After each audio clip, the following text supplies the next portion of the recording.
সেদিন হাসরের ময়দানে তুমি কেমনে বাঁচবা, যেদিন হাসরের মাঠের একদিনের পেরেশানি আর আযাব আর যন্ত্রণা কোলের বাচ্চাকে বুড়া বানায় ফেলবে, বুড়া বানায় ফেলবে।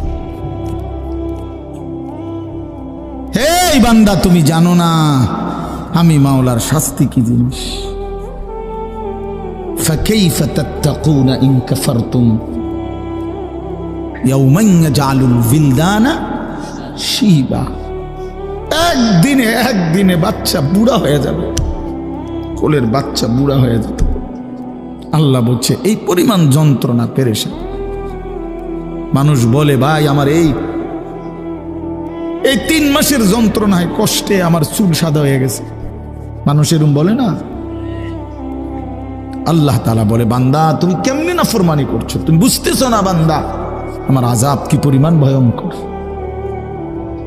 শাস্তি বড় ভয়ানক। আমার পুরস্কার যেমন অনেক বড়, শাস্তিও অনেক বড়। এজন্য দোস্ত বন্ধু রাত গভীরে ফিকির করে, ওই যে কুয়াশার ফোঁটা পড়তেছে গায়ে, ভেবে দেখেন জিন্দেগির হিসাব মিলায় দেখেন, আর কতদিন চুরি করবেন, আর কতদিন মিথ্যা বলবেন, আর কতদিন ডাকাতি করবেন, আর কতদিন কিস্তি নিবেন, আর কতদিন সুদ খাবেন, আর কতদিন মিথ্যা বলবেন, আর কতদিন ওজনে কম দিবেন, আর কতদিন কাস্টমারকে ঠকাবেন।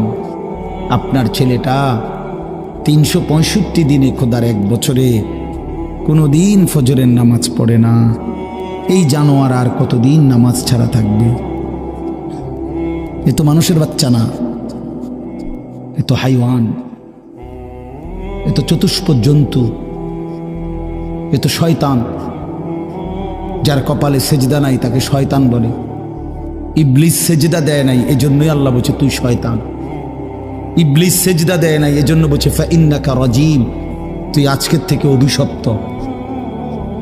ইবলিস সেজদা দেয় না, এজন্য বলছে ওয়া ইন্না আলাইকা লা'নাতা ইলা ইয়াউমিদ্দিন, বেঈমান সেজদা দিলি না, আজকের থেকে কিয়ামত দিবস পর্যন্ত তোর উপরে আমি আল্লাহর লানত।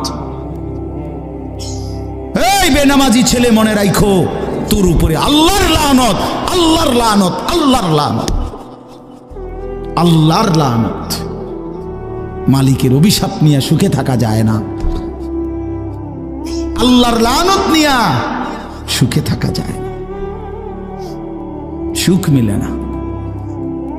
এজন্য হিসাব করেন 60 বছর বয়স, বিড়ি সিগারেট